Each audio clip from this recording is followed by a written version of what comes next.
పలానా పని సక్సెస్ అయిందంటే వెనక మరలా ఓ టీం వర్క్ ఉంటుంది. టీం లీడర్ ప్లాన్ చేస్తే అందులో ఉన్నోళ్ళంతా అమలు చేస్తారు. ఒక్కొక్కరికి ఒక్కో పని అప్పచెప్తారు. అందరు తిప్పలబడి గా పని పూర్తి చేస్తారు. ఫైనల్గా ఆ టీం మొత్తానికి పేరు వస్తుంది.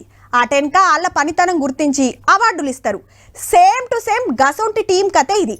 పాత సర్కార్లో చేసిన మా గొప్ప పని గుర్తించి ఇప్పుడు సన్మానాలకు పిలుస్తుంటే మాకొద్దంటే వద్దని మాయమైతున్నారు. నిజమబ్బా? ప్రభాకర్ రావు అమెరికాకు పరారైండు, శ్రవణ్ రావు లండన్ కు చెక్కేసిండు. ఇంత కీ లెవెల్ అంటారా? ఫోన్ ట్యాపింగ్ వెనకాలన్న ఇంకో ఇద్దరు ముఖ్యమైన వాళ్ళు. సీక్రెట్ పోలీసుల పెబ్బగా Prabhakar Rao sir order వేసుడు DSP Praneeth రావు గారు అమలు చేసి నడిచింది. ప్రతిపక్షం లీడర్ల ఫోన్లు సీక్రెట్ గింటానికి ఇజ్రాయెల్ దేశంకి వెళ్లి మిషన్లు తెప్పించిండంటే ప్రభాకర్ రావు గారి పంతనం ఎట్లున్నదో చూడురిగా.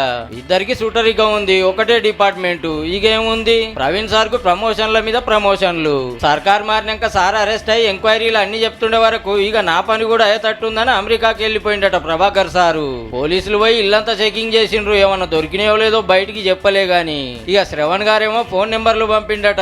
ఎవరితో ఏం మాట్లాడుతుర్రో ఈయన చెప్పుమని. కేసు సీరియస్ అవుతుండే వరకు సారేమో లండన్ కు పోయిండట.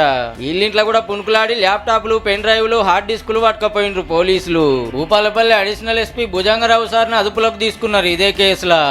సీక్రెట్ పోలీసులలో పనిచేసిన తిరుపతి అన్నకు కూడా నోటీసులు అందినాయి. ఆల్రెడీ వరంగల్ ఇద్దరు సిఐలు అరెస్ట్ అయ్యి ఇయాటితో ప్రవీణ్ సార్ పోలీస్ కస్టడీ వచ్చింది కాబట్టి మళ్ళోపారి కోర్టుకు పట్టుకపోతారు. కానీ నక్సలైట్లను, టెర్రరిస్టులను పట్టడానికి ఫోన్లు ట్యాపింగ్ చేస్తారు. కానీ మనోళ్ళు ప్రతిపక్షం లీడర్లై ప్రజా సంఘాలే చేసిండ్రంటే వెనకాల ఇంతకంటే పెద్ద పెద్దోళ్ళు ఎవరున్నారో మరి.